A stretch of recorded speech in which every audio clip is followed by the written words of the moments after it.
Nancy Guthrie adalah seorang nenek. Ia memiliki rutinitas. Ia memiliki orang-orang yang mencintainya. Lalu suatu hari, ia menghilang. Tanpa pamit, tanpa catatan, tanpa jejak. Dan orang yang terus didatangi para penyidik bukanlah orang asing. Ia adalah keluarga.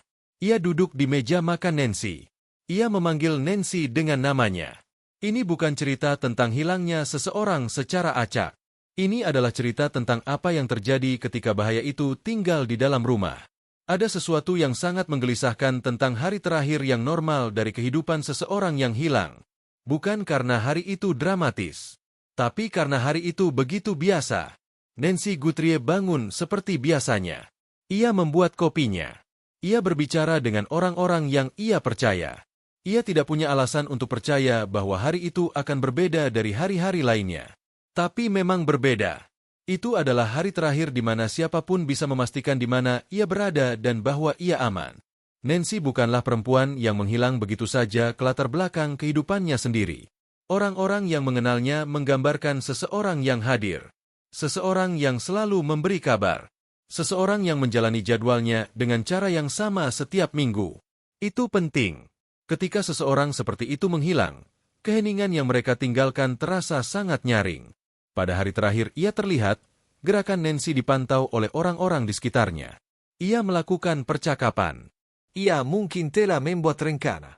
Ada pertukaran biasa yang, jika dilihat kembali, memiliki bobot yang tidak disadari siapapun pada saat itu. Para penyidik kemudian akan kembali dan membangun ulang hari itu jam demi jam, mencari momen ketika segalanya berubah. Mencari celah dalam rutinitas. Yang mereka temukan bukanlah satu tanda besar yang jelas. Tidak pernah seperti itu. Yang mereka temukan adalah hal-hal kecil. Sebuah panggilan yang tidak dijawab. Sebuah rencana yang dibatalkan. Seorang tetangga yang memperhatikan mobilnya pergi lebih lama dari biasanya. Tidak satupun dari hal-hal ini, secara sendiri-sendiri, berarti apa-apa. Bersama-sama, mereka mulai membentuk sebuah gambaran. Rumah Nancy adalah tempat yang terasa dihuni. Personal. Ia memiliki foto-foto di dinding. Ia memiliki taman yang ia rawat. Ia memiliki kehidupan yang membentang ke banyak arah, menuju anak-anaknya, menuju cucu-cucunya, menuju rutinitas seorang perempuan yang telah membangun sesuatu selama beberapa dekade. Kehidupan itu tidak berhenti begitu saja. Ia terputus. Orang-orang yang paling dekat dengannya adalah yang pertama dihubungi. Begitulah selalu dimulai. Keluarga mendapat telepon pertama. Keluarga adalah lingkaran kepedulian pertama. Dan dalam lingkaran itu, ada orang-orang yang mengenal kebiasaan Nancy lebih baik dari siapapun. Orang-orang yang akan tahu seperti apa hilangnya seseorang yang sebenarnya dibandingkan seseorang yang hanya pergi sejenak selama sehari atau 2 hari. Salah satu dari orang-orang itu adalah menantu laki-lakinya. Ia mengenal jadwalnya. Ia mengenal rumahnya. Ia mengenal detail kehidupan sehari-hari Nancy yang hanya akan diketahui oleh seseorang yang benar-benar tertanam dalam sebuah keluarga. Dan ketika para penyidik mulai mengajukan pertanyaan, jawabannya menimbulkan lebih banyak pertanyaan daripada yang diselesaikannya. Hari terakhir yang normal telah berakhir, dan penyelidikan baru saja dimulai. Dalam setiap kasus orang hilang, para penyidik dilatih untuk memulai dari yang terdekat. Mereka memulai dengan orang-orang yang memiliki akses. Orang-orang yang memiliki pengetahuan. Orang-orang yang memiliki sesuatu untuk didapat atau sesuatu untuk dihilangkan. Dalam kasus Nancy Guthrie, lingkaran itu dimulai dari keluarga. Dan dalam keluarga itu, satu sosok terus muncul di pusat pertanyaan-pertanyaan yang paling penting. Menantu laki-laki. Mari kita sebut dia berdasarkan peran yang ia mainkan, karena peran itu adalah segalanya dalam cerita ini. Ia bukan kerabat Yao. Ia bukan seseorang yang Nancy temui 2 kali setahun saat hari raya. Ia terjalin dalam kehidupan sehari-hari Nancy. Ia telah menikah ke dalam keluarganya. Ia memiliki tempat duduk di mejanya. Ia memiliki akses ke kepercayaan Nancy dengan cara yang hanya bisa dilakukan oleh anggota keluarga. Siapa dia sebelum menjadi bagian dari keluarga ini? Itulah pertanyaan yang diajukan para penyidik sejak awal. Dan jawabannya tidak sederhana. Orang-orang yang mengenalnya di luar keluarga menggambarkan seseorang yang tampil baik, rapi, tenang. Tipe orang yang tahu apa yang harus dikatakan dalam sebuah ruangan. Tapi di balik permukaan itu, ada ketidakkonsistenan. Cerita yang berubah tergantung siapa yang bertanya. Sebuah sejarah yang memiliki celah di dalamnya. Bukan celah kriminal, belum tentu. Tapi celah yang membuat orang-orang yang berhati-hati menjadi berhenti sejenak. Hubungannya dengan Nancy tidak selalu berjalan mulus. Itu menjadi jelas ketika para penyidik menggali lebih dalam. Ada ketegangan. Ketegangan finansial, khususnya. Nancy bukanlah perempuan yang kaya dalam arti besar, tapi ia memiliki aset. Ia memiliki rumah. Ia memiliki tabungan yang dibangun selama seumur hidup dengan hidup yang cermat. Bagi seseorang yang memandangnya dari luar, terutama seseorang yang memiliki tekanan finansial sendiri, fondasi itu akan terlihat signifikan. Tapi bukan hanya uang. Ada sesuatu yang lain. Sebuah dinamika yang orang-orang dekat keluarga itu gambarkan dengan hati-hati, memilih kata-kata mereka dengan perlahan. Nancy memiliki pendapat tentang menantu laki-lakinya. Ia telah menyatakan keraguan. Tidak dengan keras. Tidak dengan cara yang menimbulkan keributan. Tapi dengan cara tenang yang terkadang digunakan perempuan tua untuk menyampaikan kekhawatiran mereka. Kepada saudara perempuan, kepada teman dekat, kepada seseorang yang mereka percaya tidak akan mengulanginya. Kata-kata pelan itu kemudian menjadi kesaksian yang signifikan. Perilaku menantu laki-laki di hari-hari setelah Nancy menghilang adalah di mana bayangan itu semakin gelap. Kebanyakan orang, ketika seseorang yang mereka kenal menghilang, bergerak ke arah yang dapat diprediksi. Mereka menjadi cemas. Mereka melakukan panggilan. Mereka mendorong para penyidik untuk berbuat lebih banyak. Mereka tampak jelas tidak tenang. Perilakunya tidak mengikuti pola itu dengan cara yang mudah dijelaskan. Ada momen-momen yang oleh para saksi digambarkan sebagai ketenangan yang tidak biasa. Respons yang terasa telah dilatih daripada spontan. Pernyataan yang tampaknya dirancang untuk menutup pintu daripada membukanya. Para penyidik memperhatikan. Mereka selalu memperhatikan hal-hal seperti ini. Pertanyaannya tidak pernah apakah sesuatu terasa salah. Pertanyaannya adalah apakah rasa salah itu bisa menjadi bukti. Bukti itu akan membutuhkan pemeriksaan yang jauh lebih teliti terhadap kronologi waktu. Dalam pekerjaan investigasi, kronologi waktu adalah segalanya. Ia adalah tulang punggung kasus. Setiap alibi hidup atau mati di dalam kronologi waktu. Setiap kontradiksi lahir dari celah antara apa yang dikatakan seseorang terjadi dan apa yang dikatakan bukti terjadi. Dalam hilangnya Nancy Guthrie, kronologi waktunya tidak bersih. Tidak sederhana. Dan semakin para penyidik menariknya, semakin ia terurai. Menantu laki-laki memberikan versi kejadian. Versi itu memiliki bentuk. Ia memiliki awal, tengah, dan akhir. Ia menempatkannya di lokasi tertentu pada waktu tertentu. Ia menjelaskan harinya dengan cara yang, di permukaan, tampak masuk akal. Tapi kronologi waktu bukan hanya tentang di mana seseorang mengatakan mereka berada. Ini tentang apakah bukti setuju. Bukti tidak setuju. Tidak sepenuhnya. Kontradiksi pertama muncul lebih awal. Keterangannya tentang kapan terakhir kali ia melihat Nancy menempatkannya pada waktu dan lokasi tertentu. Tapi para saksi menceritakan kisah yang berbeda. Tidak berbeda secara dramatis. Secara halus berbeda. Jenis perbedaan yang bisa dijelaskan sebagai kesalahan memori sederhana, kecuali bahwa detail yang dipertanyakan bukanlah hal kecil. Ini adalah detail yang, jika versinya salah, mengubah seluruh bentuk hari itu. Catatan telepon menjadi kritis. Para penyidik menarik data dari perangkat yang terhubung dengan kasus ini dan mulai memetakan panggilan, pesan, dan ping lokasi terhadap kronologi yang ia berikan. Yang mereka temukan adalah celah. Bukan satu celah besar, tapi beberapa yang kecil.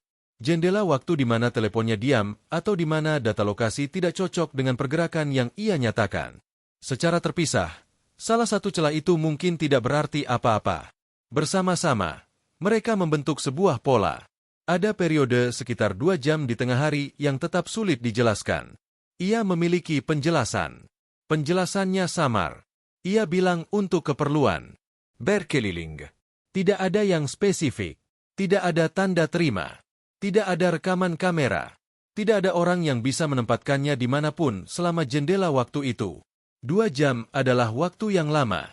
Dalam penyelidikan seperti ini, 2 jam yang tidak dapat dijelaskan bukanlah detail kecil. Ini adalah jurang. Para penyidik juga memeriksa pergerakan kendaraan Nancy. Mobilnya adalah sesuatu yang dikenal. Para tetangga mengenalinya. Kamera keamanan di daerahnya pernah menangkapnya sebelumnya. Dalam jam-jam seputar hilangnya, mobil itu bergerak dengan cara yang menimbulkan pertanyaan. Ia muncul di lokasi yang tidak selaras secara alami dengan keperluan apapun yang Nancy miliki alasan untuk dijalankan. Dan waktu kemunculan itu bertepatan dengan salah satu celah yang tidak dapat dijelaskan dari menantu laki-laki. Tidak satu pun dari ini yang pasti. Para penyidik berhati-hati untuk mengatakan itu. Celah yang tumpang tindih dan jendela yang tidak dapat dijelaskan bukanlah hal yang sama dengan bukti kesalahan. Tapi mereka adalah arsitektur kecurigaan. Mereka adalah alasan mengapa seseorang yang menjadi orang yang diminati tetap menjadi orang yang diminati daripada dibersihkan dan dilewati. Kontradiksi dalam kronologi waktu menunjuk ke suatu tempat. Mereka menunjuk ke motif. Dan motif, dalam kasus ini, memiliki bentuk yang sangat spesifik. Jika Anda menghargai investigasi mendalam seperti ini, pertimbangkan untuk berlangganan. Uang jarang menjadi keseluruhan cerita, tapi hampir selalu menjadi bagian darinya. Dalam kasus di mana anggota keluarga berbalik melawan anggota keluarga, di mana kepercayaan dikhianati dengan cara yang paling mendasar, biasanya ada benang finansial yang mengalir di bawah segalanya. Dalam kasus Nancy Guthrie, benang itu ada sejak awal. Para penyidik menemukannya lebih awal. Dan semakin mereka menariknya, semakin panjang jadinya. Nancy telah menghabiskan hidupnya dengan berhati-hati terhadap apa yang ia miliki. Ia tidak berlebihan. Ia tidak membuat keputusan impulsif dengan uang. Ia memiliki rumahnya. Ia memiliki tabungan. Ia memiliki fondasi finansial yang kecil tapi stabil yang mewakili dekade-dekade kedisiplinan. Bagi seseorang yang memandangnya dari luar, terutama seseorang yang memiliki tekanan finansial sendiri, fondasi itu akan terlihat signifikan. Menantu laki-laki memiliki tekanan finansial. Itu menjadi jelas selama penyelidikan. Ia memiliki utang. Bukan jenis biasa yang dibawa kebanyakan orang sepanjang hidup tanpa krisis. Ini adalah utang dengan sisi yang lebih keras. Uang yang terutang ke arah yang menciptakan tekanan. Kewajiban yang sulit dipenuhi hanya dengan penghasilannya sendiri. Orang-orang yang dekat dengannya menggambarkan seorang pria yang sering disibukkan dengan uang, yang berbicara tentang hal itu dengan ketegangan yang melampaui kekhawatiran normal. Pada suatu titik sebelum Nancy menghilang, ada pembicaraan tentang keuangannya dalam keluarga. Ini bukan percakapan biasa. Mereka adalah jenis percakapan yang terjadi ketika seseorang sedang mempertimbangkan masa depannya. Nancy telah memikirkan warisannya. Ia sedang mempertimbangkan apa yang ingin terjadi pada asetnya setelah ia pergi. Dan dalam diskusi itu, menantu laki-laki hadir. Ia memperhatikan. Ia mengajukan pertanyaan yang oleh beberapa anggota keluarga kemudian digambarkan sebagai sangat spesifik secara tidak biasa. Ada juga tuduhan yang dibuat dengan hati-hati dan tanpa kepastian absolut bahwa uang sudah berpindah. Bahwa Nancy pernah diminta, pada suatu titik, untuk membantu situasi finansial. Bahwa ia mungkin telah setuju dengan sesuatu yang kemudian ia rasa tidak yakin tentangnya. Detail tuduhan ini sulit untuk dipastikan, karena Nancy tidak ada untuk mengkonfirmasi atau menyangkalnya. Tapi orang-orang yang mengenalnya dengan baik mengatakan bahwa ia telah menyatakan penyesalan tentang keputusan finansial dalam beberapa bulan sebelum ia menghilang. Ia tidak mengatakannya dengan keras. Tapi ia mengatakannya. Para penyidik melihat catatan banknya. Mereka melihat transfer. Mereka melihat dokumen apapun yang memuat namanya dan nama menantu laki-laki atau nama istrinya dalam konteks finansial. Yang mereka temukan bukan senjata yang merokok. Ini adalah sesuatu yang lebih ambigu. Ada transaksi yang memerlukan penjelasan. Ada jumlah yang berpindah pada waktu yang terasa signifikan ketika ditempatkan terhadap kronologi yang lebih luas. Ada dokumen yang keberadaannya menimbulkan pertanyaan, apakah Nancy sepenuhnya memahami apa yang ia tanda tangani? Dalam investigasi kejahatan finansial, konsep pengaruh yang tidak semestinya adalah penting. Ini menggambarkan situasi di mana seseorang menggunakan posisi kepercayaannya untuk mengarahkan keputusan finansial orang lain demi kepentingan mereka sendiri. Usia Nancy, hubungannya dengan keluarganya, dan sifat keputusan yang tampaknya ia buat menciptakan konteks di mana konsep itu layak diperiksa dengan cermat. Uang menceritakan sebuah cerita. Bukan cerita yang lengkap. Tapi cerita yang menunjuk ke satu arah, menuju seseorang yang akan mendapat manfaat lebih dari ketidakhadiran Nancy daripada kehadirannya. Dan orang itu telah menunjukkan bahwa versinya tentang kejadian tidak selalu bisa dipercaya. Keluarga bukanlah seperti yang mereka tampilkan dari luar. Versi yang dipresentasikan kepada dunia, foto-foto, pertemuan, ekspresi cinta dan kesatuan di depan umum, hampir tidak pernah menjadi gambaran yang lengkap. Di balik pintu tertutup, keluarga membawa beban. Mereka membawa argumen lama dan ketegangan yang belum terselesaikan dan kesetiaan yang bergeser tergantung siapa yang ada di ruangan. Dalam keluarga Nancy Guthrie, ketegangan itu telah menumpuk untuk waktu yang lama sebelum ia menghilang. Retakan itu tidak dimulai dengan hilangnya. Mereka sudah ada di sana. Orang-orang yang dekat dengan keluarga itu menggambarkan sebuah rumah tangga yang telah berada di bawah tekanan selama bertahun-tahun. Bukan jenis tekanan yang mengumumkan dirinya secara dramatis. Jenis yang tenang. Jenis yang hidup dalam percakapan singkat dan ruangan yang terdiam ketika orang-orang tertentu masuk. Nancy menyadarinya. Ia telah mencoba, seperti yang sering dilakukan oleh para matriark, untuk menyatukan segalanya. Untuk menggaluskan tepi-tepi yang kasar. Untuk menjaga kedamaian bahkan ketika kedamaian itu rapuh. Putrinya, istri menantu laki-laki, menempati posisi yang rumit dalam semua ini. Ia terjebak antara perempuan yang membesarkannya dan pria yang ia pilih untuk membangun hidupnya. Posisi itu adalah salah satu yang paling sulit untuk ditempati seseorang. Dan tekanannya telah meninggalkan bekas. Orang-orang yang mengenal putri itu menggambarkan seseorang yang telah semakin menjauh dari ibunya dalam tahun-tahun menjelang hilangnya. Tidak dingin, Tidak kejam. tapi jauh. Seolah mempertahankan pernikahannya membutuhkan sejumlah pemisahan dari Nancy. Apakah pemisahan itu dipilih atau didorong adalah pertanyaan yang sulit dijawab oleh para penyidik dengan pasti.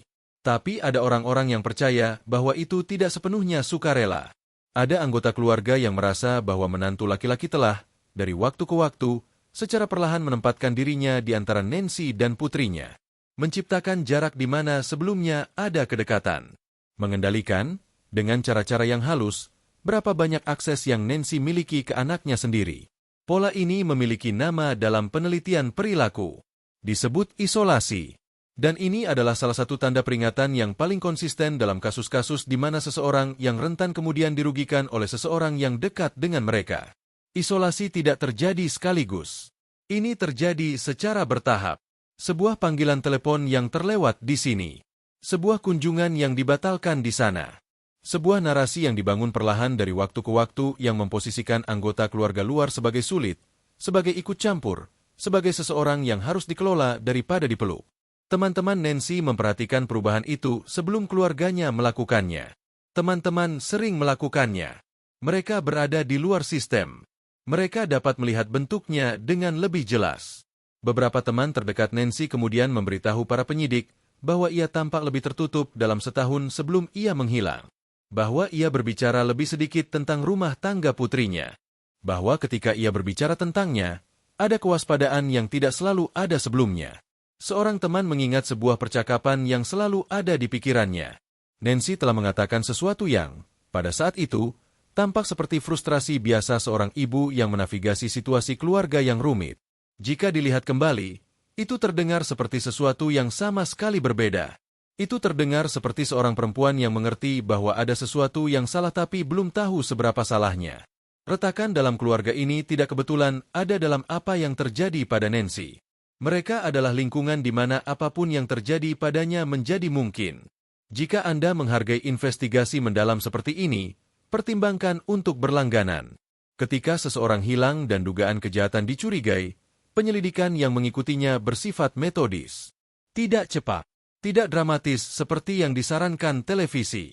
Lambat dan hati-hati dan dibangun di atas akumulasi detail-detail kecil yang mengkonfirmasi atau menantang teori yang sedang digarap. Dalam kasus Nancy Guthrie, para penyidik mengerjakan bukti dengan hati-hati.